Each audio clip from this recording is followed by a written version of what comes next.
Assalamualaikum warahmatullahi wabarakatuh. Shalom, salam sejahtera, Om Swastiastu, Namo Buddhaya, salam kebajikan untuk kita semua. Perkenalkan, saya Triana Ananda Rustam, dosen Program Studi Manajemen Universitas Putra Batam dengan kepakaran di bidang pemasaran atau marketing. Pada kesempatan kali ini, saya akan menjelaskan tentang salah satu mata kuliah yang saya ampu, yaitu Manajemen Pemasaran dengan bobot 4 SKS dengan memakai teknik pembelajaran DIA atau Delivery, Interaction, dan Assessment. Namun sebelum masuk pada pemaparan teknik DIA tersebut, saya akan menjelaskan terlebih dahulu mengenai deskripsi mata kuliah ini. Mata kuliah Manajemen Pemasaran membahas bagaimana aktivitas pemasaran dilaksanakan. Mata kuliah ini membahas lebih lanjut tentang konsep dasar pemasaran itu sendiri, seperti perkembangan pemasaran pada abad 21, analisis peluang pemasaran, penetapan strategi pemasaran, pembuatan keputusan pemasaran, mengelola program pemasaran, dan mengendalikan usaha pemasaran. Adapun kemampuan yang diharapkan disesuaikan dengan capaian pembelajaran yang telah dirumuskan oleh tim pengajar program studi manajemen dalam bentuk capaian pembelajaran prodi dan capaian pembelajaran mata kuliah atau CPMK. Maka dalam mata kuliah ini mahasiswa diharapkan mampu memiliki keterampilan umum, keterampilan khusus, sikap, dan pengetahuan sebagai berikut. Yang pertama, mahasiswa diharapkan mampu menerapkan pemikiran logis, kritis, sistematis, dan inovatif dalam konteks pengembangan atau implementasi ilmu pengetahuan dan teknologi yang memperhatikan dan menerapkan nilai humaniora yang sesuai dengan bidang keahliannya. Yang kedua, mahasiswa mampu memahami mengikuti tuntutan perkembangan ilmu manajemen.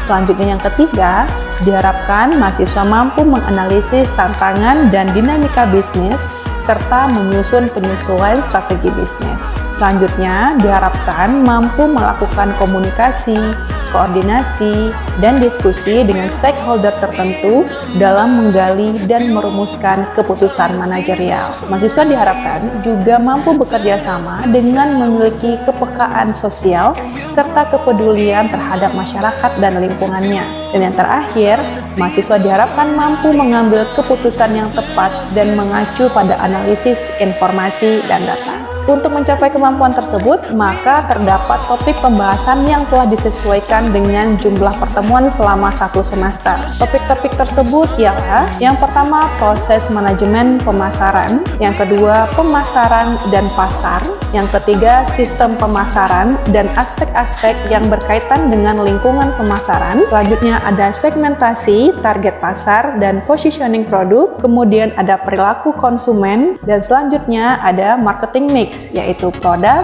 price, promotion, and place. Selanjutnya ada harga, promosi, dan distribusi. Untuk menunjang pembelajaran, saya menggunakan buku dari Delianti Untoro yang berjudul Manajemen Pemasaran Modern sebagai buku wajib dan disarankan kepada mahasiswa untuk membaca dan memahami buku penunjang berbahasa Inggris dengan judul Marketing Management dari Philip Kotler, agar mahasiswa juga terbiasa mengidentifikasi permasalahan pemasaran secara lebih luas. Selanjutnya, kita akan masuk kepada metode pembelajaran DIA.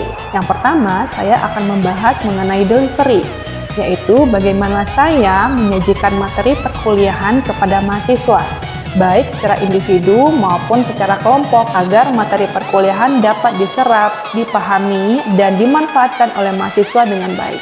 Saya memakai metode contextual learning, di mana metode pembelajaran ini membuat pembelajaran lebih bermakna, karena mahasiswa dapat menyelami korelasi antara materi perkuliahan dan pengalaman belajar di kampus dengan kehidupan nyata. Pada tahap awal, saya memakai metode ceramah atau modeling, di mana pada tahap ini saya akan terlebih dahulu memberikan konsep dasar dari mata kuliah tersebut. Karena saya percaya apabila mahasiswa memahami dasar dari sebuah mata kuliah, maka kedepannya mereka akan mampu menganalisis dan merancang mind map ketika diberikan studi case pada tahap berikutnya.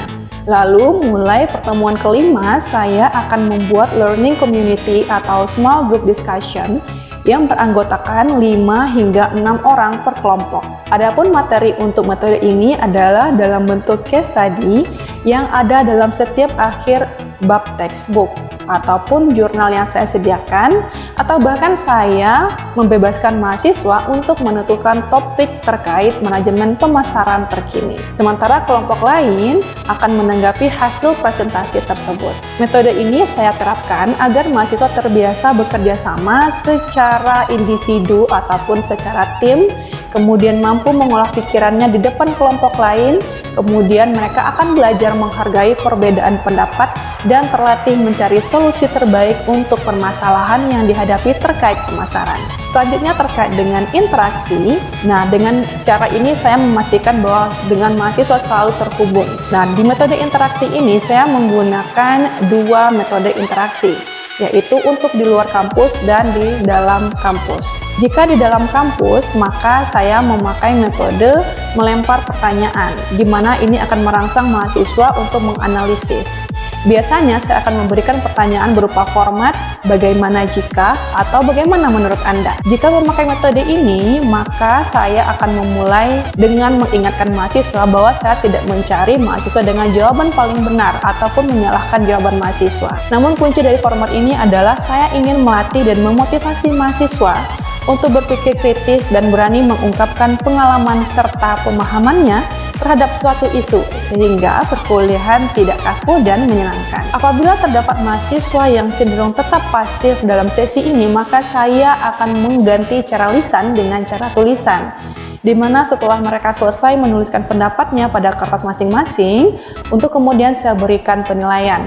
Saya memahami bahwa tidak semua mahasiswa memiliki kenyamanan berpendapat secara lisan, dan apapun itu caranya akan tetap saya hargai selama memiliki korelasi dengan pembahasan. Lalu untuk di luar kelas, untuk berinteraksi dengan mahasiswa, saya menyediakan ruang diskusi melalui aplikasi grup WhatsApp. Grup ini berfungsi sebagai media berbagi informasi yang bersifat informal yang dapat diakses kapan saja. Saya juga menyediakan waktu untuk mahasiswa berkonsultasi terkait perkuliahan secara pribadi melalui email ataupun chat pribadi.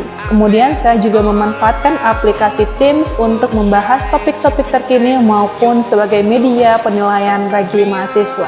Selanjutnya, sistem penilaian mata kuliah atau teknik dan indikator yang saya gunakan. Sesuai dengan RPS, pada awal pertemuan saya akan memberikan kontrak perkuliahan terhadap mahasiswa, di mana mahasiswa dapat melihat dan memahami sendiri tentang teknik penilaian yang saya berikan. Dan saya memastikan dalam kontrak perkuliahan ini, mahasiswa telah menyepakati aturan yang telah diberikan. Proses penilaian didasarkan pada 3 aspek, yaitu kognitif, afektif, dan psikomotorik. Saya memberikan 2 jenis tugas, yaitu tugas struktur dan juga tugas mandiri. Tugas struktur dapat berupa tugas mingguan yang berupa materi pertanyaan, kemudian presentasi, kuis, dan small group discussion. Lalu ada tugas mandiri yang berupa makalah ataupun paper yang berdasarkan kepada mini observasi yang mereka lakukan pada lingkungan mereka. Adapun bobot penilaian yang saya berikan dapat dilihat pada bagian berikut. Selanjutnya, saya akan menampilkan cuplikan video pembelajaran yang saya lakukan secara daring pada pertemuan ke-8 dengan materi produk. Oke, kita mulai ya. Perkuliahan kita pada pagi hari ini, saya buka dulu. Baik, assalamualaikum warahmatullahi wabarakatuh. Selamat pagi teman-teman. Pagi Bu. Pagi Bu. Oke, sehat semuanya? Alhamdulillah sehat Bu. Oke, baik teman-teman, hari ini adalah pertemuan ke-8 kita ya untuk mata kuliah manajemen pemasaran. Nah, hari ini kita akan bahas mengenai marketing mix, yang mana ini sebenarnya kayak inti dari manajemen pemasaran. Nah, minggu lalu teman-teman udah bahas hal-hal yang terkait dengan pemasaran, yaitu bagaimana cara melakukan segmentasi pasar, menentukan target pasar, dan juga positioning produk yang akan kita lempar kepada konsumen. Nah, sementara dalam proses mengetahui atau menyediakan apa yang kita jual kepada konsumen, kita harus tahu kunci dari marketing mix, yaitu ada 4. Kita akan pelajari mulai dari produk, mulai dari price atau harga, kemudian ada place, ada tempat, dan kemudian terakhir ada promosi. Jadi ketika kita akan menawarkan suatu produk kepada konsumen, ada 4 rangkaian yang harus kita lakukan secara umum. Jadi nanti di luar ini akan ada lagi tuh yang modelannya, kalau untuk yang jasa ada lagi nanti 8P. Kalau ini kan 4P ya. Ini secara umum kuncinya seperti ini. Oke. Teman-teman silahkan diperhatikan. Kita akan mulai dulu tentang apa sih itu produk gitu loh. Nah, produk itu menurut teman-teman apa sih? Menurut teman-teman aja nih. Kalau saya beli produknya ini Bu, misalnya kayak gitu. Jadi menurut teman-teman produk itu apa? Produk itu semacam ini ya Bu, barang atau jasa yang diperjualbelikan, yang bisa diperjualbelikan gitu ya Bu. Barang atau jasa yang bisa diperjualbelikan menurut Indah L. Kalau menurut Weni, mikrofonnya Wen? Oh iya. Apapun yang bisa ditawarkan ke sebuah pasar atau bisa memuaskan sebuah keinginan dan kebutuhan. Oke, berarti kita di sini kan berdiri sebagai seorang produsen kan atau pemasar. Berarti produknya kalau begitu mari kita lihat nih dari definisinya. Ya, ini secara umum definisinya kalau products are goods or service that can be traded. Nah, kalau menurut ahlinya di sini dikatakan oleh Philip Kotler, berarti definition of the product according to Philip Kotler is anything that can be offered to the market to be noticed, obtained, or consumed that can meet the wants or needs. Berarti benar nih teman-teman ya, bahwa kalau produk itu segala sesuatu yang biasanya berupa barang atau jasa yang bisa kita tawarkan, kita perjualbelikan dan dikonsumsi oleh konsumen gitu. Berarti kita bisa perjualbelikan, kita bisa pastikan konsumen bisa konsumsi, dan kita juga bisa memastikan kebutuhan dan keinginan mereka terpenuhi. Itu adalah definisi dari yang namanya produk.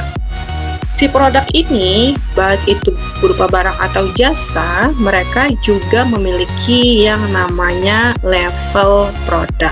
Yang pertama itu ada yang namanya apa? Ada yang namanya core benefit. Ya, core benefit itu sering juga dikatakan sebagai fundamental service atau apa sih yang benar-benar dibeli oleh konsumen.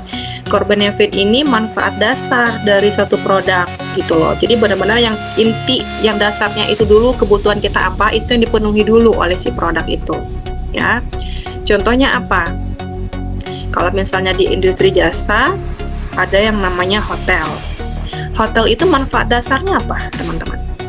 Hotel atau penginapan manfaat dasarnya apa? Kayak ngejual ini guys sih Bu, kayak bisa dibilang jasa juga ada di situ. Terus kayak mereka kan kayak melayani customer yang kayak pengen nginap, gitu juga bisa kan Bu, kayak jasa nggak sih Bu jatuhnya kalau Iya. Jasa apa tuh yang mereka tawarkan? Yang kalau kita kepikiran nginep di hotel gitu, ya kepikiran utama di benak orang-orang, hotel adalah tempat untuk istirahat, untuk menginap. bentuknya. Bentuk dari tempat bentuk dari hotel tadi ketika teman-teman ingin istirahat apa? Ada tempat tidurnya, ada meja riasnya, ada kamar mandinya, bisa seperti itu kan? Atau misalnya ada AC di dalamnya, itu adalah basic product yang seharusnya memang ada di dalam sebuah kamar penginapan. Basic product, saya ulangi sekali lagi, adalah bentuk dasar dari suatu produk. Kalau core benefit, manfaat dasar gitu. When Belum Bu. belum ya. Ada Bu. Produk itu juga ada klasifikasi atau pengelompokannya.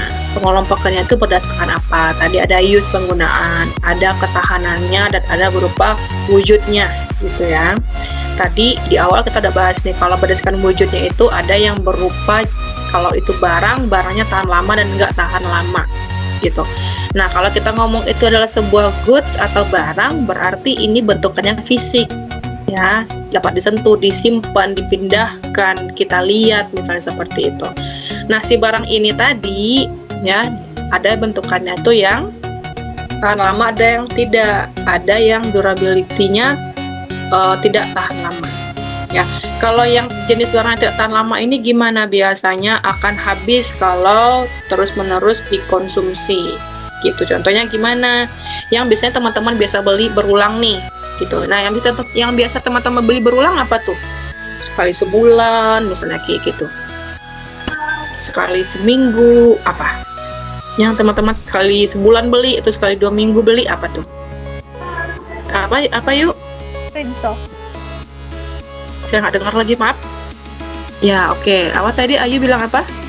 Rinso ya, Bu. Apa anda? Ayu dengar nggak? Atau saya aja yang nggak dengar? Jangan-jangan. Seperti produk sabun gitu, Bu.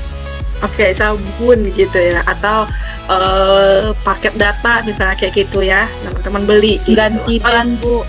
Ganti Apa? ban. Ganti ban. Ganti ban. Ini anak motor banget ya. Ganti ban, iya yang benar. Atau misalnya teman-teman ganti apa nih tiap bulan, misalnya ganti lipstick, misalnya tiap bulan harus dibeli terus, repurchase terus, misalnya kayak gitu. Nah, segala sesuatu yang teman-teman beli karena itu cepat habis, karena terus-menerus dikonsumsi, berarti ketahanannya itu tidak tahan lama karena ada proses konsumsi itu ya. Maka teman-teman bisa memakai strategi produk itu karena cepat habis, teman-teman bisa taruh di berbagai saluran distribusi yang gampang dicapai oleh si konsumen. Seperti itu. Nah, ada juga jenis barang yang tahan lama. Jadi ini kebalikannya, walaupun digunakan sering berkali-kali juga, tapi umur dari si produk itu cukup lama, biasanya bahkan bertahun-tahun, kayak handphone, mobil, biasanya barang-barang elektronik nih, atau kulkas, itu kan ada jangka waktu atau umurnya itu cukup lama. Itu jenis barang yang tahan lama. Oke. Sebenarnya teman-teman ada yang mau ditanyakan? Ada? Belum, Bu. Nggak ada. Gwen, Indah P, Aman, Indah P, Aman, Bu. Aman, Moti. Nah, ini ada line stretching. Line stretching itu apa tuh? Yang line stretching ada 3 nih di sini. Bentar. Nah. Line stretching yang pertama itu ada down market stretch. A company position in the middle market introduce lower price. Ini gimana nih? Nah, teman-teman. Ya, down market stretch itu kayak gini, Bu, kayak sebuah perusahaan yang diposisikan di pasar menengah untuk memperkenalkan garis bawah harga dengan alasan perusahaan melihat peluang pertumbuhan. Oke. Jadi itu kayak perusahaan yang pokoknya itu kan ada down market, ada up market, sama two way stretch. Mungkin yang down market itu dia yang perusahaan yang di tengah, yang menengah gitu ya, Bu. Yang memperkenalkan harga produk itu lebih rendah. Iya. Ya, kalau up market stretch, Up market stretch kalau up market stretch, Pasar atas. iya, dengan harga yang mungkin agak di atas daripada down market stretch yang tadi itu, Bu. Kalau nggak salah. stretch gimana? Ya, kalau two way stretch, Atau pasar menengah. Middle market might decide to stretch. nah, middle market might decide to stretch their line in both direction. Gimana tuh? Yuk, men, mau Itu tuh perusahaan yang melayani untuk pasar menengah, Bu. pasar menengah. Oke. Kalau down berarti lebih ke bawah. Kalau up berarti yang Atas. atas. Oke. Kalau teman-teman kasih contoh, teman-teman akrab nggak sih? Teman-teman pada pakai Emina nggak? Pakai tapi produk tertentunya aja, Bu, nggak semuanya gitu. Indah P pakai dah, Mod Saya pakai corner pernah pakai ya. Oke. Kalau makeover, Pakai tapi yang paling murahnya, Bu. makeover yang paling murah emangnya apaan? Apanya? Lipstiknya kalau lagi ada promo murah sih, Bu. Pas lagi special ya. Iya, lagi ada sale. Apa men? Beda padat ya, Bu, kalau lagi promo aja. Udah padat. Oke, kalau Ayu yuk. Jangan-jangan Ayu pakai SK2 nih. saya bedak baby, Bu. Udah Dia pakai Indah, FX loh, Bu. Kalau Indah pakai apa? Tergantung sih, Bu. Indah kan di sini dia pakai di sini juga iya, pakai yang di luar juga iya, gitu beberapa. Iya, mana yang murah. Kalau Indah P, Jangan-jangan Indah P pakai air wudhu nih. Indah apa Indah? Indah P. Ajarin, Bu. Oh iya. Ajarin apanya? Saya pecinta sunscreennya Ajarin loh. Saya sunscreen. Sunscreennya. Kalau Muti, Saya kalau kondisinya pakai kadang makeover juga, kadang ganti-ganti sih, Bu. ganti-ganti. Kalau Indah, kalau misalnya Muti ganti-ganti alasannya apa? Karena kadang kayak penasaran gitu mau coba yang ini gitu. Tapi sekali dicoba rupanya shade-nya itu nggak masuk gitu di kulit saya. Oke. Berarti kalau misalnya Muti lebih ke senang coba-coba sampai ketemu mana yang cocok gitu ya, harga nggak masalah ya mau. Iya, Bu. Kalau kita yang lain kayaknya masih sensitif sama harga ya guys. Yuk, Dene mau coba tanya Bu. Ya boleh. Jadi kan kayak misalnya ini kan mereka tuh kan kayak yang tadi yang ini Bu Indah ubah ya slide-nya. Silakan. Nih, Indah ambil ini dulu ya, ambil alih dulu ya. Oh, nggak usah Bu, kok lagi aja Bu. Jadi kan tadi kita ya bahas yang masalah kayak apa namanya? Masalah untuk produk yang kayak macam-macam merek gitu kan, Bu, yang dari Ajarin apa segala macam, dari makeover apa gitu. Jadi nih kalau misalnya kita sebagai customer nih, jadi pelanggan gitu kan, kita kan mau nyoba-nyoba nih Bu yang mana yang cocok nih buat kulit kita gitu kan, karena kan menurut saya sih untuk semua komposisi produk sebenarnya hampir sama aja sih, nggak berubah-berubah itu aja, cuman mungkin yang beberapa kayak isiannya mungkin ya bukan, brandingnya aja mungkin yang berbeda gitu kan.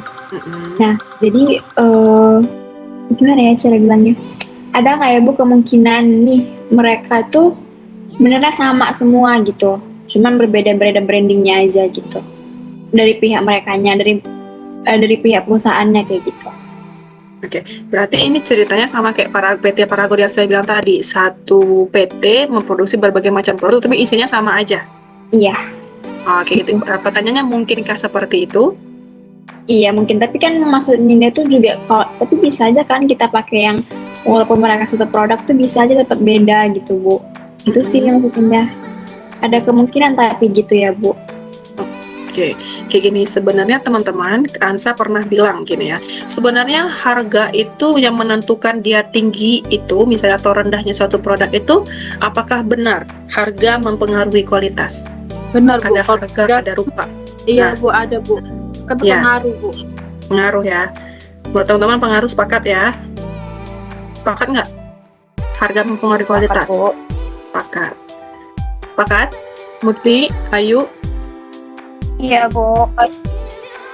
sepakat ya? Enggak, kayaknya enggak ada Bu. Kayaknya enggak sih.